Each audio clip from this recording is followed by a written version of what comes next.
welcome back to the show, you guys. Today we have a very special guest I cannot wait to introduce to you. She was my doula when I was pregnant, and I could not wait to have her on the show because the work that she does is so profound and unlike any other doula that I've experienced or come across. And so today's episode, we talked all about Maiden to motherhood, and it brought up all of the things. I mean, we dove into the feminine and masculine energies. We tapped into the child-parent relationships. We also spoke on the matronance and identity shifts. I mean, there was so much we unveiled in this discussion that I cannot wait for you to dive into. So without further ado, from years of witnessing and supporting mothers' Matrescense, Jennifer has acquired a fierce passion for intuitive and maternal-led childbirth. She has manifested her passion for empowering women biohacking and the experience of birth into her company, Birth of a Goddess. Her labor of love, where she is a quantum birth keeper. Birth work, as she says, is magic. It is to hold a sacred space for women to step into their power and trust enough to surrender their bodies. It is to allow oneself to go so deeply within and let the intense process of birth to unfold. Motherhood is our most important contribution to humanity. We must step into it consciously. Something magical, powerful, and transformative happens for a woman and baby as they cross this threshold, creating a bond that's like no other. For over 26 years, Jennifer has been raising and nurturing her own 3 children and supporting mothers in her community. She prides herself on living an authentically healthy lifestyle and nurturing everyone around her. She holds a Bachelor of Childhood Education, and her extensive training encompasses studying with the CAPPA and the Matrona of Women, honoring women as a birth, postpartum, and holistic doula. She recently traveled to Ecuador to study with the indigenous midwives and medicine women to further her passion and knowledge of wound care and the ceremonial arts of birth keeping. She weaves her background of breathwork and almost 500 hours studying various yoga modalities and life coaching into her serving her community as a sacred birth worker, womb healer, ceremony facilitator, yoga instructor, lactation consultant, and maternal life coach. The birthing process provides you an experience more than physical. As you prepare for your child to come earthside, the feelings, emotions, changes in your body, and creating a family open you up as a woman to take on a new role, more empowered, stronger, and a new sense of purpose. This is what it means to be a mother. It is this intentional connection of the body, mind, and soul that she strives for everyone to find for themselves and incorporate not only into their birthing experience, but weave it into their conscious parenthood journey. You can find and follow Jennifer on social media at Birth of a Goddess. Our conversation with Jennifer begins right now. Jen, welcome to the show. I am so excited to have you here with us. We just had to start recording because we were already chit-chatting and talking, and it felt like we needed to start recording already. Yep. Thanks for having me. Excited Of to course. chat. It's been a long time coming. You guys, today's episode is all about Maiden to motherhood. And if you don't know Jen is an incredible quantum birth keeper. She was my doula, my personal friend. Kudos to me. I feel lucky over here. And if you don't know Jen's and I's story, I talked about it a little bit in my birth episode. I dropped you in there. How when I became pregnant, you already knew before I told you. I did. Yeah. Yeah. That's a superpower that I'm just tapping into that kind of still even overwhelms me. Yeah. Yeah. You and your fiance were the first people that we told. And on our way to dinner, I was really excited. And we sat down, you just looked at me and you were like, I know. Yeah, I totally had that download. I just knew. Yeah. It's a gift, but it also, the more I lean into it, it feels really authentic. And to know that this is truly who I'm meant to be, like in this lifetime, and how I'm meant to serve and how I'm meant to show up in the community for others. It's an honor. It really Yeah. is. How long have you been showing up in the community as a doula? If you can just kind of peel back the layers of the onion and share, how did you become a doula? What inspired you? And then, becoming a quantum birth keeper. I know that's a lot. But what inspired you down this path? So I had my kids young. I was always very maternal. I started out I studied elementary education and I taught. I even would say 20 years ago, I was like that hiding hippie. It wasn't cool like it is now. And I even taught co op preschools for like homeschool pods and stuff like that. And my focus was really motherhood, and I really embraced that. And everyone always was not surprised for me to have my children young and really focused on childcare. And then as I started raising my children, I realized that the biggest impact that I could make for our future generation was to work with the mothers, to really empower and educate and support them. And I also felt that while I was raising my children, what I had been missing, I feel like as mothers, we always want to provide what we didn't have, that reflection. So a lot of being in this stage of motherhood for me and wanting to step into my community, um, really came from, instead of complaining about what I felt was missing, I finally stepped into the role of trying to really provide what I thought was missing from even my own motherhood experience. Mm, And something had happened to me in my childbirth experiences. All three of them were very different, but they were all transcendental. And no one was speaking about it. And birth was a dirty, messy, not at all this vision that it is now, or that we like to portray now as something really beautiful and natural and empowering and powerful. So it had always just been an obsession of mine. And as I started diving deeper and educating myself, it became really clear that it was all lined up for me. And like we said, it was really my calling, and a lot of intuition that I tap into. And I've just been really excited to learn and grow as I step into this community. And I've really seen a huge reflection of how the community, we are mirrors. So as I mhm. stepped into it, all of these amazing, like you, beautiful, amazing goddess mothers, totally doing the work and stepping into that maternal phase so beautifully, and all very differently, but also powerfully. And it's a give and take. I learn from them and you learn from me. Yeah. And there's so much more ahead as well for myself, as well as for my mothers that are in a different stage of motherhood. I think one of the things I learned from you throughout my pregnancy and as we worked together in, guiding me along that way, leading up to the birth and then really, now entering this phase of motherhood, is how much I felt empowered by you to own my womanhood. And I actually haven't told you that before. Oh, thank you. Yeah, because you completely embody the feminine essence and what it is to be a divine feminine woman. And because of how much you love motherhood and help mothers be a mother, like you're like the mothers to mothers, right, is how you consider yourself. And I Hmm. felt that, I felt held by you, I felt supported by you, but not in a way that was like a codependent type of way. It was a very empowering way. It's like you showed me my power. And I feel like so many women um, feel like they have to do what a man does, or like to be out and about and like embodying that, just a different essence than empowering their own, embodying their own. And so you really showed me that as my own reflection. Thank you. And yeah. I feel like my goal is to shine a light, and I really believe in a maternal led approach.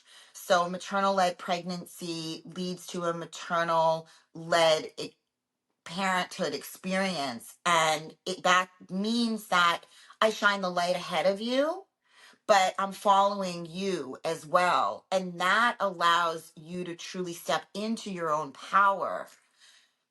Mm. So talk to me a little bit about maternal led, because prior to us diving into that, I didn't know what that meant. And Mhm. that really is one of the steps going from maiden to motherhood, in that process. So what does that even mean? Maiden to motherhood is it's essentially matrescence. And matrescence is that rite of passage from maiden to motherhood. And there's many different stages, but when we're talking about that element and that realm of your life, it encompasses going from a very outwards to a very inwards stage. It's turning inwards and asking within yourself, how do I want to do this? So a lot of reflecting on what is true for me, not just as we were talking before, like what the society has taught us, but really shifting. And that's where the empowerment comes, is asking, how does that look for me? And I can be feminine and I can be a mother, but there's so many different ways of doing it. So Mm-hmm. again, it's finding what's true for you. And sometimes we have to try different ways of doing it, and we have to shift, and it's constantly being mindful and checking in, and does this feel right within my body and within my nervous system? And is the vision that I have truly something that I've acquired from sitting down and having these conscious conversations in partnership? And a lot of times doing it even differently than our parents did it, which is another push and pull, because we only sometimes have that realm and that reflection of how we were raised. But Mm-hmm. then we go back and we say, well, what is true for me right now? So it really has to be Mm. maternal led. We really have to be conscious about, there's infinite possibilities, and there's infinite ways of doing it. And it goes back to, the primary educating yourself and enlisting the right peers so that we have that vision.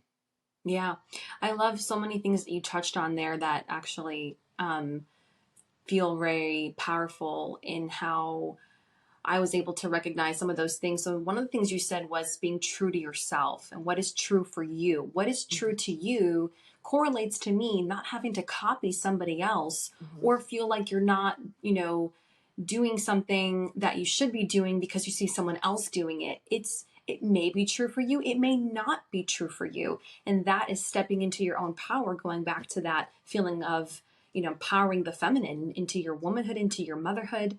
And then one of the other things you touched on was the reflection back of what we learned, what we saw, what we experienced growing up in our own households. And I'll tell you, that had a profound impact on the way that I wanted to deliver my son, and that the whole experience, right, that my husband and I had together for that. And then even now that I'm entering a new phase in my own life, um, I never wanted to be a stay at home mom. I actually had a very different view of that because of what I saw, how I saw my mom experience that. And it wasn't a very good experience. It didn't show me that she felt empowered through that time in her life. Therefore, I didn't want to replicate that because I was not going to be empowered. That was the messaging back to me. And so until I got to see something different from those that I became friends with and those that were in my community, I then started to change that viewpoint. mhm. And now I see it as such a beautiful gift that we've been given to be able to be present with our children. I remember when I was working, I went back to work, I only had 3 hours a day with my infant, Yeah. one in the morning and two before, after work, before he went to bed. And I just felt like this is not it. Yeah. And I think what comes up is we judge ourselves because we think that it's supposed to look a certain way, but then it doesn't feel that way.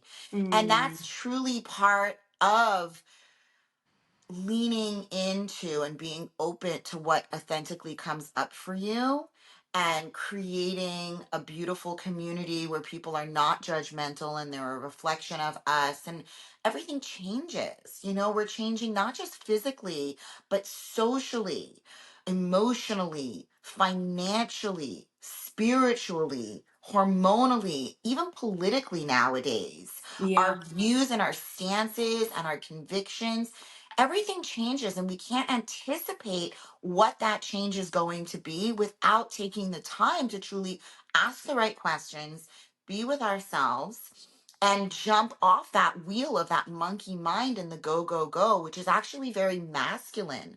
So the feminine is very leaning back, introspective. How does this feel? And allowing the universe to show us and let it come to us instead of the go, go, go mentality where we're chasing something.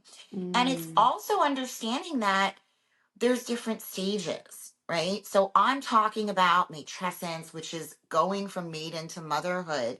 And even in my program, what we're talking about in that first trimester is very different from what we're talking about in the fourth trimester. And I'm really Mm. anticipating and breaking it down because it can be super overwhelming. Yeah. Do you find that a lot of women don't even recognize that there's different things to talk about within each trimester? Because the moment you're pregnant, all of a sudden you're just thinking straight away birth, straight away labor.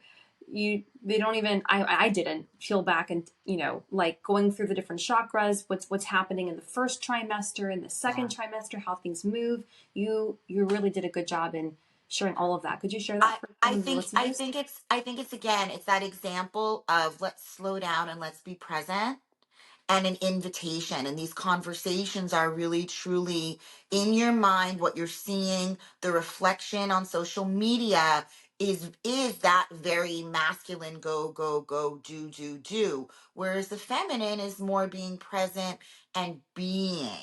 Just being in this present moment and really marinating in what comes up for you.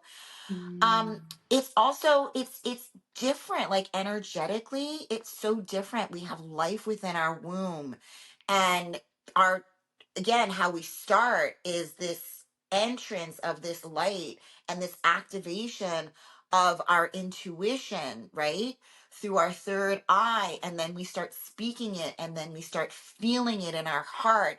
And as this settling in of this soul moves through you and then passes essentially through you and is birthed into reality, we have to really honor the process.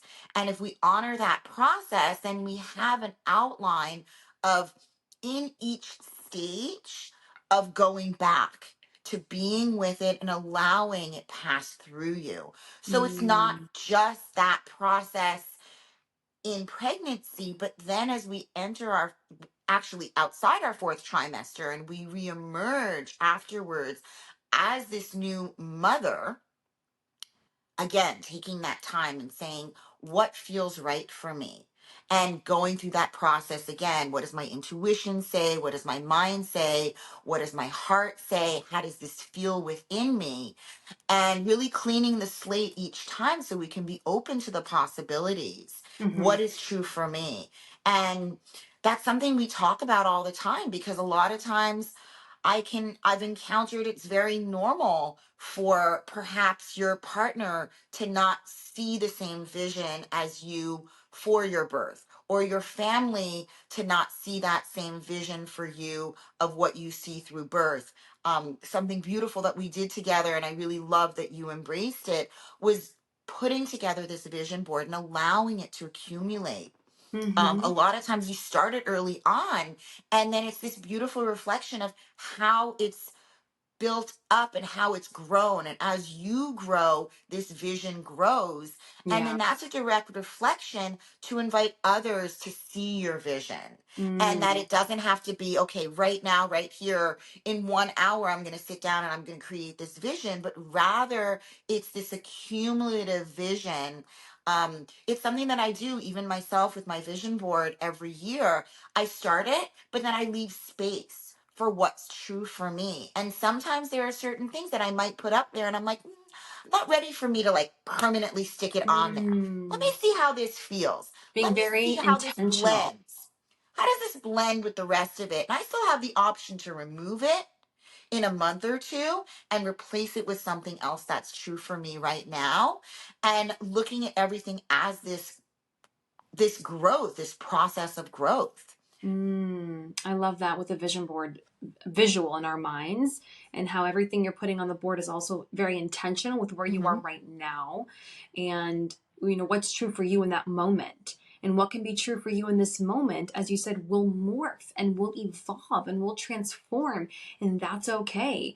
I want to talk about the part of us as a maiden that dies when we become a Mm. mother, and I know that's so hard for so many women to come to grips with and terms with, and we grieve the old self, our old identity. And what resistance have you come across in your journey working with so many mothers now at this point through that? So really honoring and hearing the emotion behind it, moving away from that paradigm that something has to die and more Mm, into we're alchemizing it. So, what is it turning into? Infusing it with so much love and so much magic and so much trust and so much knowing that it's within you and it just needs to be birthed and it needs to just emerge.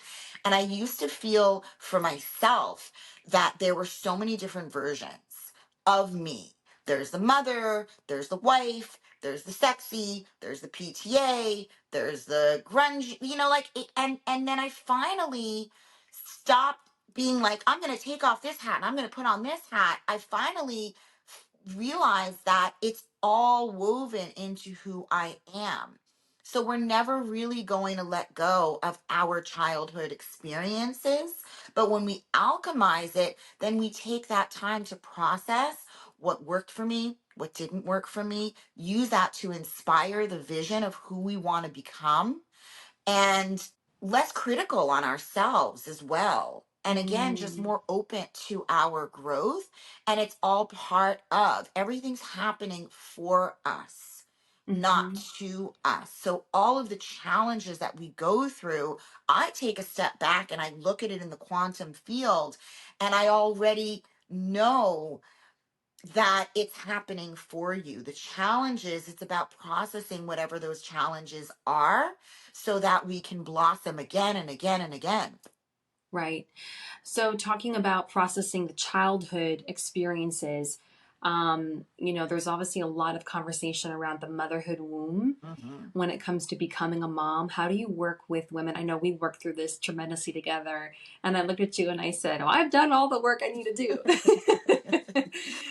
Well, what really has been shown to me is we all want to do better for our children. That's very maternal. The reflection is that go, go, go. And I'm gonna, like for me, I didn't travel. And that was something that I really instilled upon my children. What I didn't have as a reflection, we're now in this stage. So it might not be something that I can do for myself. I can't go back. But as a mother, we focus on completing that loop by making now that a priority that we teach our children. And instead of looking at it as something negative and coming from this victimhood mentality, I think we're really in a era of high consciousness where we can really again alchemize that into that served me and that was my purpose and that happened to me, like source divinely created each obstacle for our growth. So we look at that and we want to become that mother that we didn't always have. And what those triggers are serving that purpose for us. So, really deeply holding that Mm, space. It's interesting. I posted something and I really, I know that a lot of women in labor don't want their mothers. mm. And why is that? And what is that energetically? And it's not So because they weren't, interesting. and it wasn't because they weren't a good mother, but it's particular because we are their child.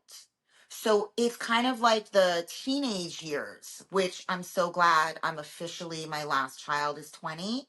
And I have to say, like, it's magical. Like they move out of that teenage realm and there's a lot less pushback Right. and really trying to be the mother to embrace and recognize that that's serving them. They needed to push away from me for their own personal growth, and Mm-hmm. anticipating and observing within my clients, and even for myself, anticipating now my children, as much as I'm a birth worker and I am that role for others, might not want me in that role for themselves, because I, as their mother, they will always be my child. So that's where it's not that your mother was a good mother or a bad mother. It's just we want to grow beyond. So having our mother there holds us in that energetic bubble, in that role of being the Mm-hmm. child. Yeah. So for us to step into the role as a mother yourself, we need to pull that mother outside of us energetically for our growth. So Mm-hmm. it's like we're here in the center, but energetically, I'm anticipating that growth. The Yeah. maternal, now you're a mother, you can understand there's a symbiotic. We are one when they're born, and then energetically, already, as soon as we cut that cord, it's a process of letting them go. So there's Mm-hmm. also how much does our mother let us go? How much is So she hard. tied into, is her identity tied into me being the child? If that's so, then we might need to push a little bit harder and a little bit further. Very difficult for mothers to accept that, so a Mm. lot of dealing with that. And that's where I've stepped into a lot more of a coaching, and not just focusing on the birth, but understanding the energetics and the emotional that's coming up and anticipating that. And really trying to step in, asking, what are your love languages? What do you anticipate you're going to need from me? And I can step in a very healing way when we recognize what we might have needed, that child within us, that we never do it perfectly. Again, it's meant for our growth. So recognizing whatever it is that you might feel that inner child wound still needs from our mother, I can then step in and try to hold that space for you as a reflection, so you can then have that vision of how you want to step into motherhood. Yeah. But I also am very um conscientious of still allowing that to be maternal led, and for you to shine your light, and energetically you need to grow through that. Mm-hmm. Oh my God, so much just came up through that. You you spent a lot of time involved with the Greek family in your adolescent years. Mm-hmm. And knowing me that I'm Greek, I mean, it's just so ingrained in the culture that like the grandmothers, our yayas are just so involved to the point where it's like not borderline overbearing, it is extremely overbearing, like too much hand holding to the point where you don't get to grow and spread your wings and become Mm-hmm. your own person. Like they always view you as the child, Yeah. as the baby. Like they will continue to parent you as such no matter how old you are. It just you never grow out of that because they always identify you as such.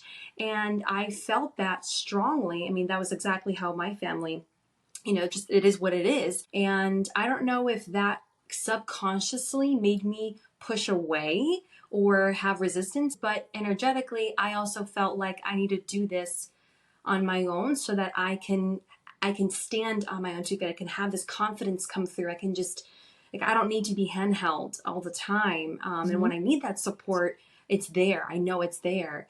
But you're absolutely right. It is that push and pull and recognizing when you need to step away so that you can go and become your own. It's like a man. When they grow up, they have to go and hunt their own food. They can't always have dad catching their own, deer or whatever. They have to go and catch their own and come back, and now that they can provide, they can protect. Yeah, it's teach a man to fish.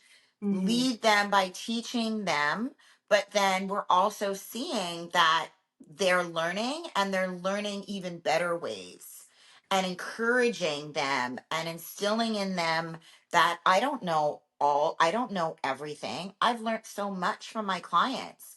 And one of the biggest things that's coming up for me lately is so many of my clients that are so empowered and so inspired by their own birth experience, that they're stepping into being a birth keeper in different realms, and they're putting together programs, and like you sharing, really helping others in the community in this realm. We're in a very, very different mindset and era.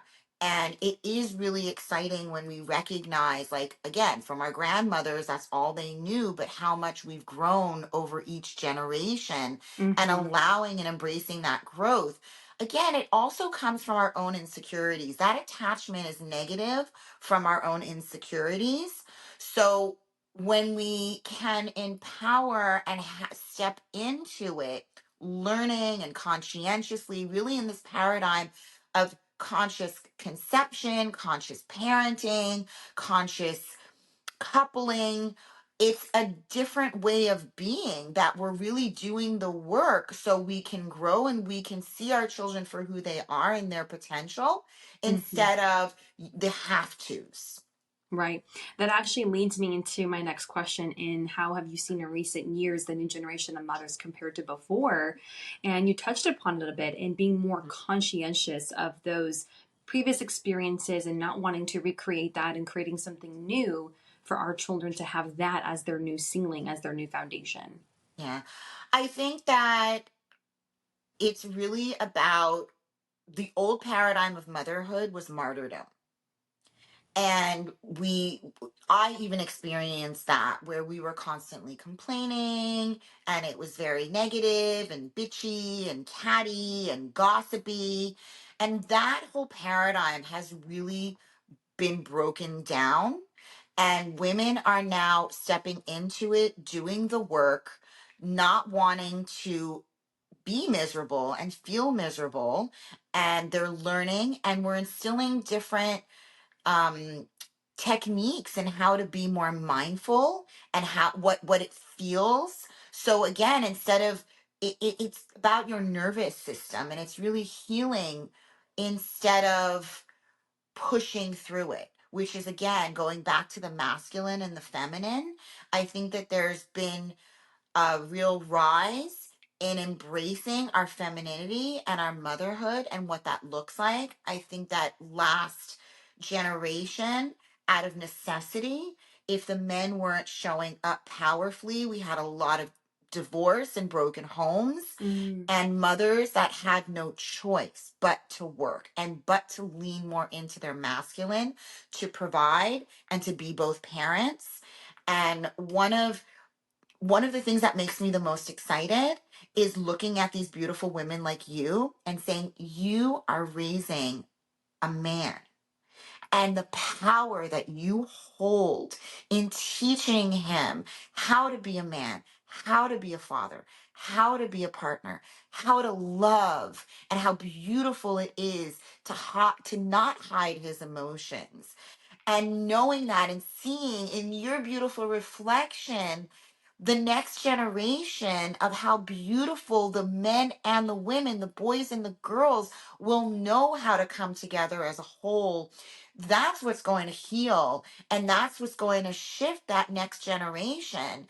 And then for me, it's just leaning back and saying, trusting, it's all in process, it's all meant to be. The obstacles that we work through right now, I do already when I go into meditations, it's shown to me and I see it, and I'm not in fear. And that as well within me shifts energetically. That mm-hmm. we really can trust and we don't have to be in fear.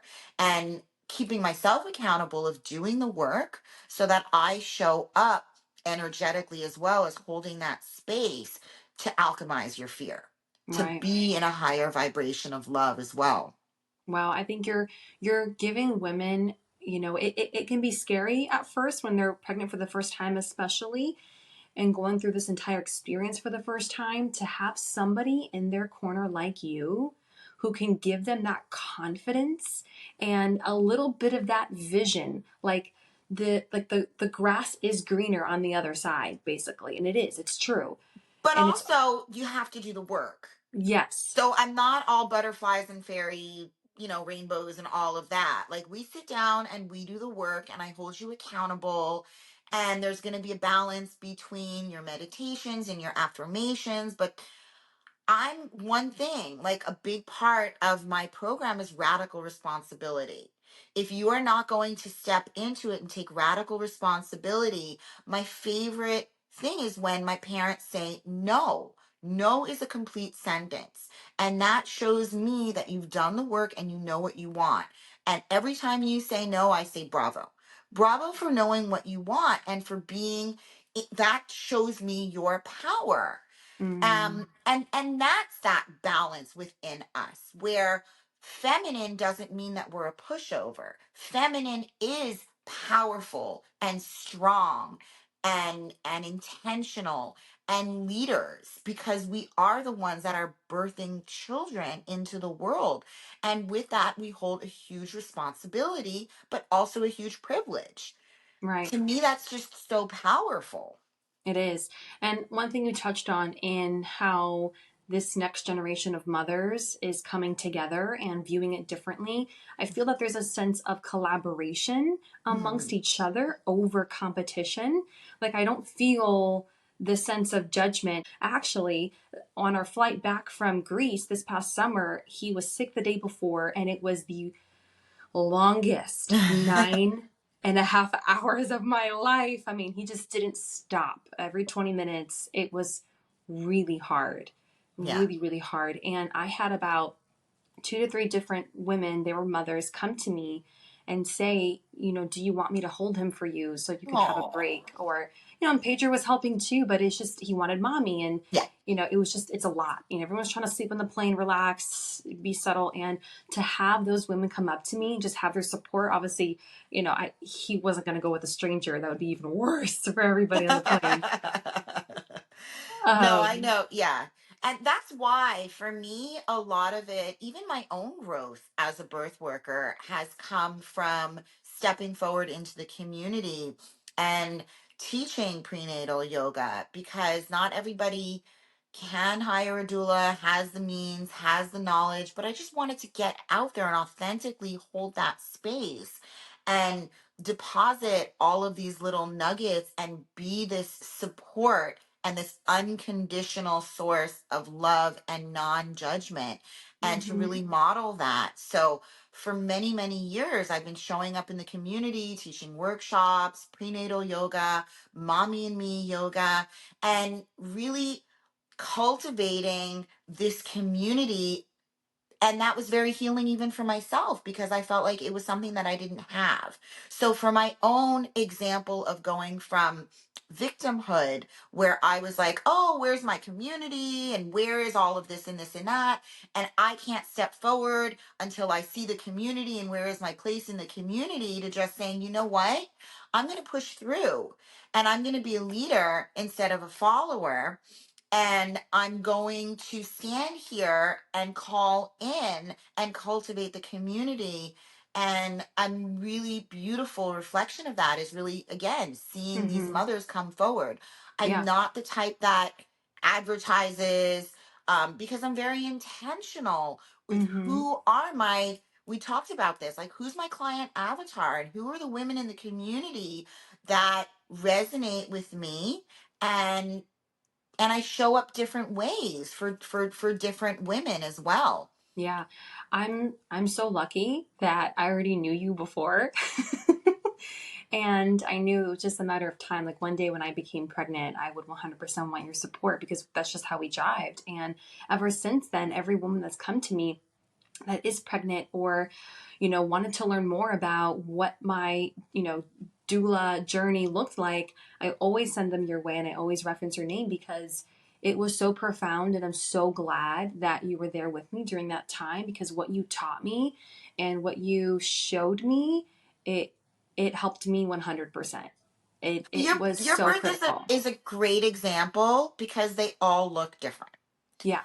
Sometimes, I've been the partner in C-sections, and I've had moms accidentally free birth at home because the baby came so quickly, or in your circumstance, you actualized a wish that you had put out there that it was just intimately the two of you, and somehow that wound up happening. And I really have to take my ego out of it And I have to remember that I'm just here to walk beside you or even behind you. If I truly want to let you step into your power, then you need to lead the way. And I Hmm. have to be open that it's going to look very differently. And I can't have an ego in it because it's not about me, it's about you. So even for myself, I have to be open to it looking completely different. It's not Right. about just my birth philosophy, where I think that a lot of doulas focus so much heavily on it looking a certain way, a certain outcome of it being in the hospital or at home or in the water. And we get very caught up in those details. But you now know, having this toddler, motherhood's going to school you. It is not Yeah. going to go exactly how you want it. And our birth is a really direct reflection of that. Is when things don't go our way, how do we go back to what's within us, feeling like I'm enough, trusting the process, and coming back to love and the energy behind it. So I know what I can, for me, it's what it feels like and your perception of your experience, because on paper one person's experience can look exactly like the others, but they're having a completely different personal experience with it. Right. So for me, it's tapping into what's true for you and how that feels and what you're learning from it and holding space for that. Yeah, I love that because you're meeting people where they're at.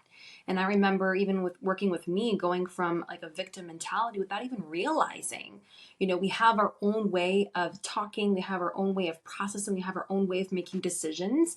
And we don't even realize subconsciously if that's coming from a victim mentality or a, victorious mentality, because that's just how we're used to operating. We're conditioned, to operate that way. And you made a couple of references on a few things, and I was like, oh, it shifted completely, and it even empowered me even more to step into that feminine, to step into that power. And I love how you said no is a complete sentence. And I wrote down here, I said, you said no shows you your power. Mhm. Ooh, that's so good. I found that personally, one of the hardest things for myself, because I was that mother that was so of service to my husband, to my children, I let them make so many choices. And I thought that that was the divine feminine, very subservient and very passive. So I had to myself really shift, and that was very difficult. And that was even very uncomfortable for my own children. And then finally stepping into the opportunity of saying, well, now that I've opened that doorway, I have this major responsibility for being completely accountable for my well-being, for my future, for myself. And that's where I now know the power in that radical responsibility, and trying to hand that and saying radical responsibility doesn't mean that we don't have love and support and guidance. But it's really, in that, have you done the work to say, what do I want? So for me, the hardest thing was truly saying, I can have anything. What do I want? And then from there, going and getting it and checking in constantly. Mm-hmm. Again, that's part of the vision board, and allowing it to not be closed and tight, but allowing that openness and that freedom and that creativity for that vision to grow and to constantly check in. And that really means that we're growing with our children. As our children are growing, we kind of have this sense that I've stopped. I'm complete. I gave birth, and now it's all about our children. And we forget that we're always evolving and we're Yeah. always growing. Just as our children are evolving and constantly growing, we as well have that opportunity. So just being more open to what comes Mm-hmm. and accepting. And then when we're accepting within ourselves, we can be accepting of others as well. Yeah. It's interesting. I was thinking about just now going from maiden to motherhood in that process and everything that goes into what we're talking about. And then right after, it's like the wave has landed, it's crashed, it's here. What have you seen women need the most during that time to get them like through that period in a way that keeps them on this trajectory? So much comes up for me because it's really finding that balance, again, the physical, social, emotional, hormonal, spiritual. So I think that there's maintaining that balance, that we're always looking at all the different elements, because if we're crashing hormonally, then we're going to be crashing emotionally, right? So it's maintaining that balance for ourselves. And when we lean too far into just one aspect of it, we let the others go. So it's coming back to that balance within ourselves. Um, and I think that it's really important, because we are leading our children from example. Our children are raw emotions. Their nervous systems are co regulated with our nervous systems. So it's going back to that self care and that responsibility within ourselves, not being that martyr that gives everything to our children and we're left on empty. But again, taking that back and saying, if mommy thrives, baby thrives. If mommy thrives, family thrives, and all of my relationships thrive. So really taking that time to be reflective, and my program is focused on that self-care and your own coping skills and coping mechanisms and comfort measures. And we think that we're just cultivating those to get us through birth, but really we're cultivating all of those to get us through parenting. Mm-hmm. What you did for me in that fourth trimester was amazing. Mhm. And then and it's so funny. Like, I got together with an old neighbor who was my best friend, and my kids were a little older than hers. And she moved in when the baby was just about a month old. And I really got the opportunity. And she reminded me, I got together with her this week, and she was like literally crying. And her kid's almost a senior now as well, and she's gotten through the rest of motherhood and the teenage years. And we literally sat there, and she said, I will never forget back then what you did for me. Oh, and she's a labor and delivery nurse. So she used to come home from working. She maintained 1 day a week. And I was always so obsessed with birth that she would come to my house and I would keep a plate of food for her. And the exchange was, I would hold space for her to integrate outside that identity of her still being a labor and delivery nurse, and processing that so that she could feel complete, and then she could re-enter the home as a mother again. And I was always such a birth nerd. I wanted to know every detail of it. But it was so interesting because she reminded me that That's who you always are. I always made juices and soups and wanted to nurture everybody. So it's also, without her as a reflection, I might not have gone. And like, look how divinely beautiful it was that Source put this beautiful mother friend there right next to me so that I could cultivate that within myself when I was ready to. And I had that opportunity where my children needed me less, where I could embrace letting them go and stepping into something for myself without judgment of the stages, but really just Mm-hmm. embracing the opportunity that I had in this stage of my life. I love that, and it's so true. It's who you are. I mean, you're such a birth worker. You're a motherhood worker. You're a woman worker. You're a feminine worker. You're a light worker, and the support that you provide goes unmatched. It really. Yeah.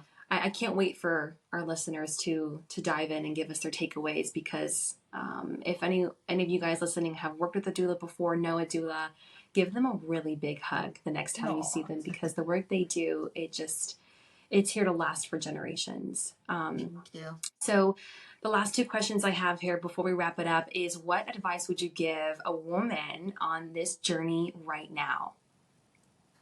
Take care of your nervous system. I think that we're coming from a huge shift energetically, globally, and everybody has felt that. And coming out of COVID and things looking differently, and having, like we said, spent the time at home and shifting what that looks like and stuff, it really comes down to taking care of your nervous system and asking what's true for you. So for one person, they might thrive in the go, go, go, and it might be true for them that they absolutely are deeply appreciative to have a nanny and go back to work, but you have to tap into how does this feel within me and be open to, I thought that's what I wanted and maybe that's not what I wanted, but without co-regulating your nervous system and tapping in and constantly asking, we don't know. Yeah. And you're not failing either. You're just learning more about yourself. You're not And failing by choosing that no. route. And even me, I went back to work, and 6 to 8 months later, I realized this is not what I want anymore. Yeah. I felt a transition. I felt a shift in me. It Mm-hmm. reflected in my performance. It just didn't feel right anymore. And then, we made the necessary changes, and now I get to have more time with him. And it just makes me feel more of that embodied self, and Mm-hmm. going back to what is true for you. So, if you're in a position right now where you're choosing a situation and that's what you feel is true for you, and in the next coming seasons that shifts, you didn't fail. You just did what was right for you in that moment. Constant growth. Constant, constant, Constantly. constant growth. All right. The last question is, what are the top resources, books, podcasts? What are they? What would you recommend someone to begin with? Um, I love Christiane Northrup. I just started, I listen to a lot of Audible. So her book on mother daughter, I forget what it's called, Mother Daughter Wisdom, has been outstanding. It's a lot of what we talked about. It's talking about the role of mothers and daughters and maiden to motherhood. But it's just a really great book that talks about conception and the energetics. And she's just completely in alignment and just a great mentor. Really blessed to know her personally. Another one of my favorite books is Reclaiming Childbirth as a Rite of Passage. And every single woman, every single mother that has read it has really gotten that energy behind it. And then this is a new one for me. I pulled them out here. This is super comprehensive. The Nourishing Traditions, oh, I guess you can't see it's backwards. Nourishing Traditions, a book of baby and child care.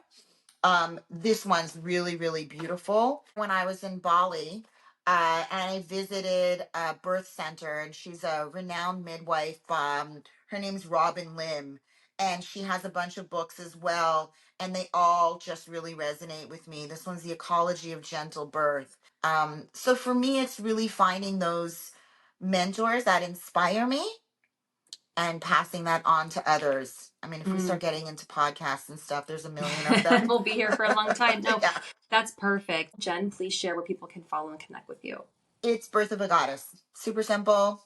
IG, Facebook, website, it's all Birth of a Goddess. And it's really, again, it's about holding that space for every woman to step into their version of motherhood as a goddess, looking like it, feeling like it, energetically being viewed as that, and not shining, not dimming their light, truly standing in their light and their power. I love that. And you guys, if you're wondering if you can work with Jen, if you don't live in South Florida, yes, you can. Jen offers remote coaching, prenatal coaching, baby blessings, closing birth ceremonies, placenta services. Jen actually took my placenta and divvied it up in many different ways for me to ingest. And I did that for the 6 months I had into postpartum. She's a lactation consultant as well and can support you on that journey. Reiki and energy clearing, maternal life coaching, as we've been talking about, conscious conception, conscious parenting. Wow, you do so much good work in the world. I am so glad that we were able to have you on today and take this time together. Thank you so much. Thank you so much. And again, you are my biggest inspiration. I do this for you. Thank you for listening to the Elevate Your Life podcast. I hope it gave you exactly what you were looking for, a place to learn, grow, and laugh. If you enjoyed this episode, share it with a friend you know would love it too, and leave us an honest review. Until next time, be sure to subscribe and follow us on Instagram to connect with me and our community at Elevate Your Life Podcast. Have an amazing day, and remember, you got this.